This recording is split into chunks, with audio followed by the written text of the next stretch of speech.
Yo. So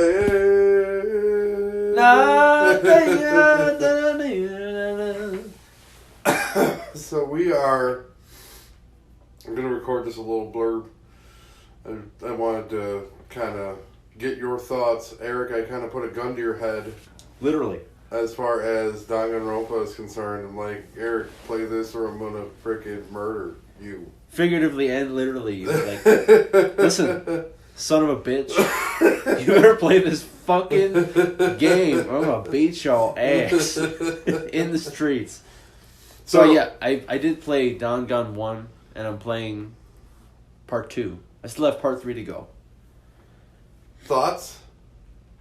You know, I will say this. I was not expecting the amount of murder mystery that was going to happen. I thought it was going to be more high school drama. No. No. No. My initial thoughts were going to be, this is going to be / dating sim / puzzle game plus something else. This was like straight up murder mystery, and that's like, I think what really, stuff that like compelled me to keep playing and stuff that kind of kept me from getting fully into it was the characters. Because a game like that, it almost reminded me of that movie Identity, where you have like the whodunit, it's somebody in the room, but you have like so much goofy shit going on. You have to parse everything. Right. So over the course of a weekend, I played Trigger Happy Havoc and like just kind of smashed through it. I was like, you know what, fuck it. If I'm gonna really get into the trilogy, like you wanted me to, I need to just immerse and just fucking go. Mm-hmm. So I like a whole weekend, the whole New Year's, Happy New Year, by the way. Happy New Year. The whole New Year's weekend, because I had an extra day off, I just fucking smashed through this game, and I think I got like one trophy that you didn't through your playthrough. Mm-hmm. I think that was just me going and building relationships with people and getting the skills.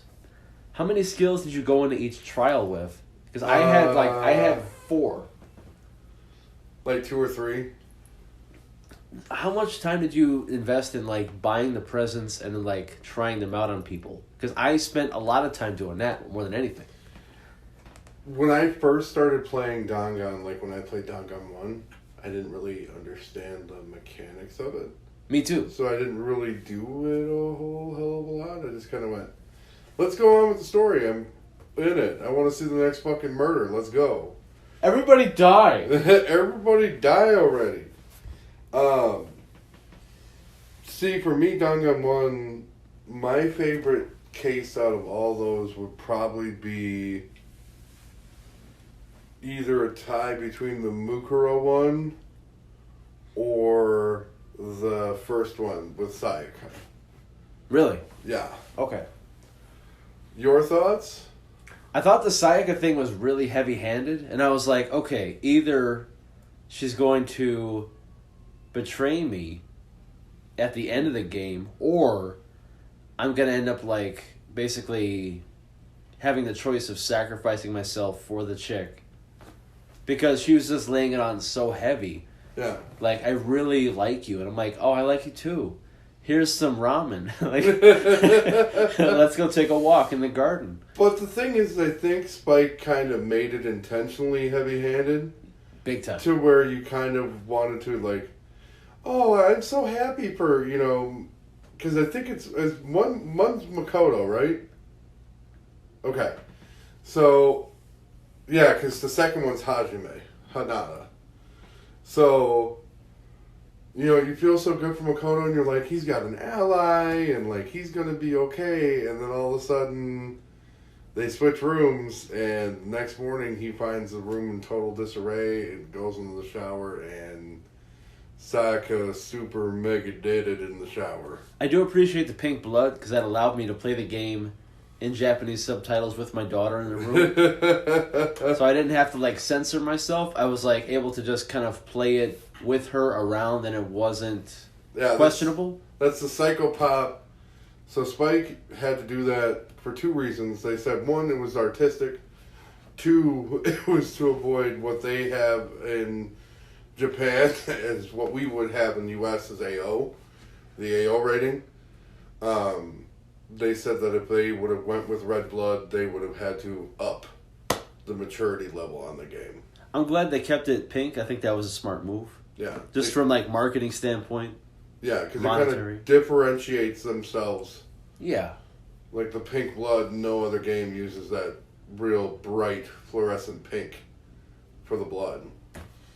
And I think that the first case, like, I started texting you, like, is this what happens? And you're like, go on. Like, I was like, okay, I'm feeling it out. Like, okay, like, it's cool to have a game put me through that, because a lot of times, you know, when it comes to my kind of games, it's like, I've already researched the shit. Yeah. I'm ready to go. Like, when Death Stranding came out, I was like, okay, I read, like, several Kobo Abe books. I'm ready to fucking give me all the philosophy in my face.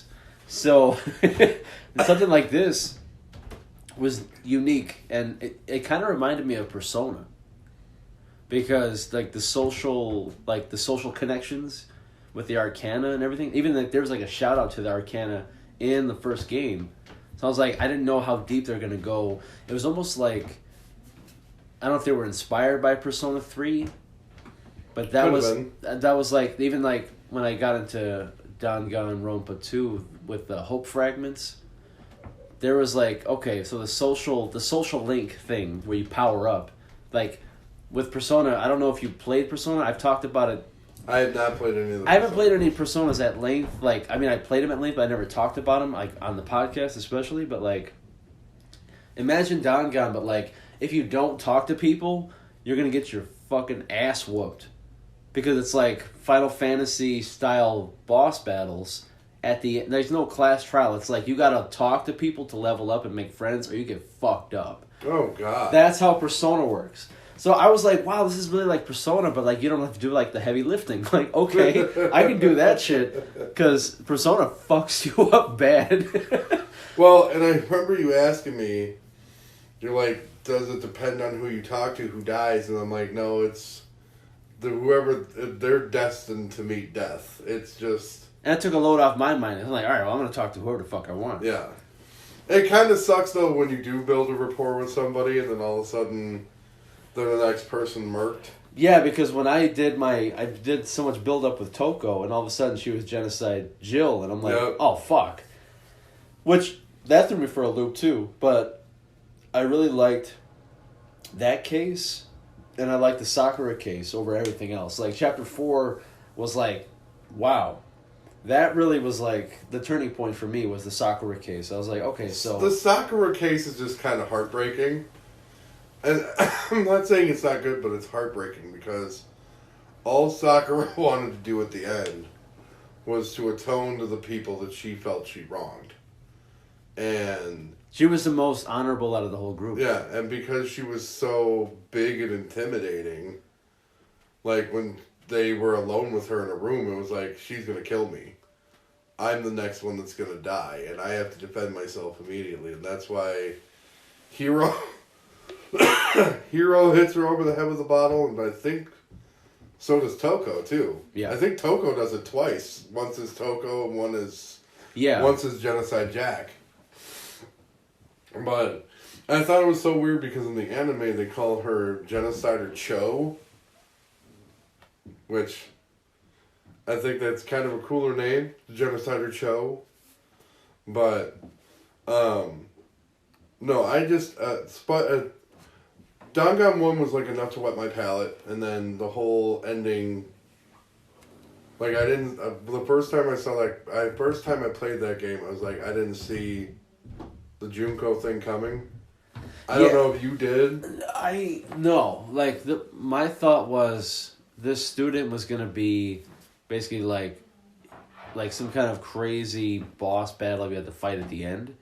I didn't think they were going to do like a body swap, and then like what really threw me for a fucking loop was, like, the double trial at the end. Because, like, not only do you have to, like, solve the case, now you have to, like, convince your friends to, like, not give up. And I'm like, all right, this is going to take me a minute. Because, like, the whole, like, truth bullet thing, like, fucking, like, it bothered me. Like, it threw me off. Like, okay, so I have to, like, find a person's, like, flaw. You have to find the inconsistency. And then exploit it in the argument. Uh-huh. So, like, the only time I was able to, like, realize it was my turn to, like, do that was when it defaulted to Monokuma file number whatever. Otherwise, it wasn't necessary. So it's like, once you pick up on the pattern, it got easy.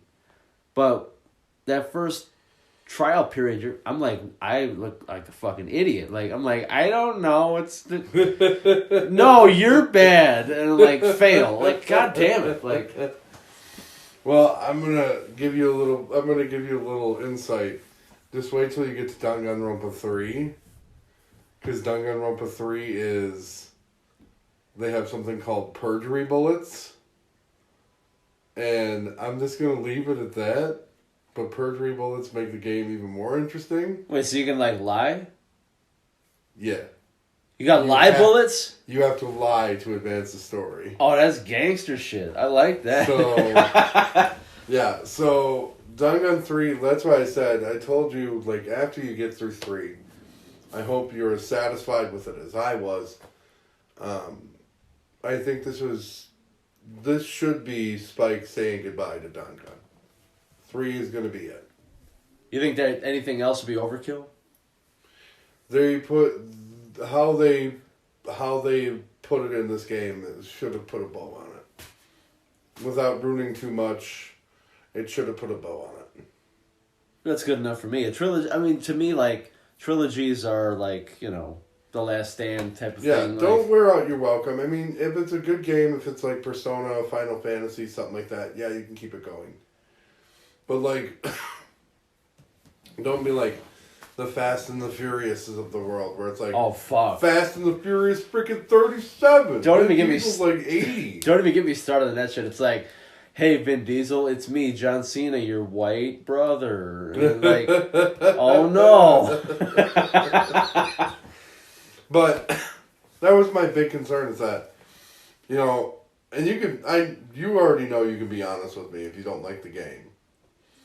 And I was like, I don't know if it's going to be Eric's speed, just because I like visual novels. I don't know if you're going to like them as much as I. It did take me a long time to get used to it. I won't lie. Like, I was like, there were parts when I was like coasting.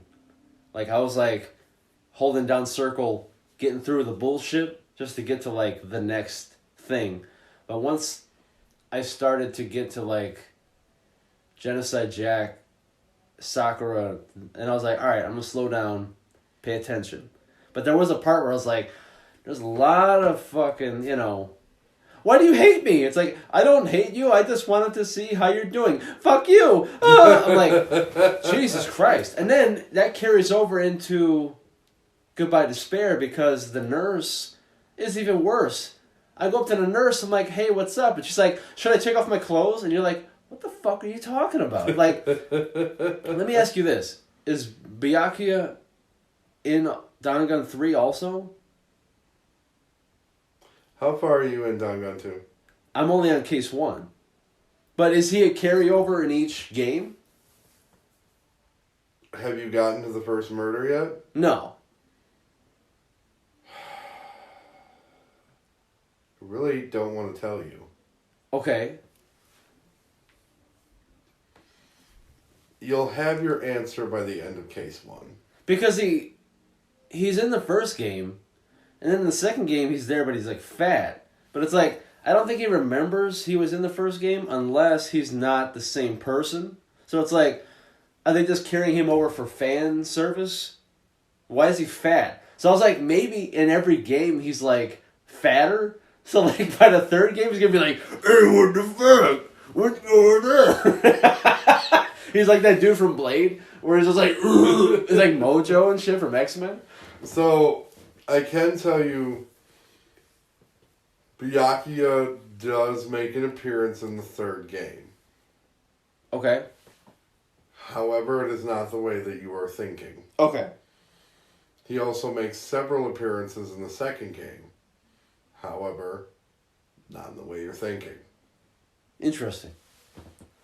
Yeah, right where I'm at, it is in the second game. Which, by the way, I feel like the second game, like, the writing, the localization, way fucking better. Way fucking better. Yeah. Like, I know when I asked you which of these games were your favorite, and you were like 1 and 3. I'm like, dude, 2 is fucking way better so far. In terms of, like, just getting a newcomer into the story, 2 fucking smokes. Because 1 is just, like, a lot of, like, all right, guys, what's going on? Like, it's very, like, it's hard to just get into. We talked about this before about how much I'm like with the tropey shit. I'm just like, yo, like, let's go.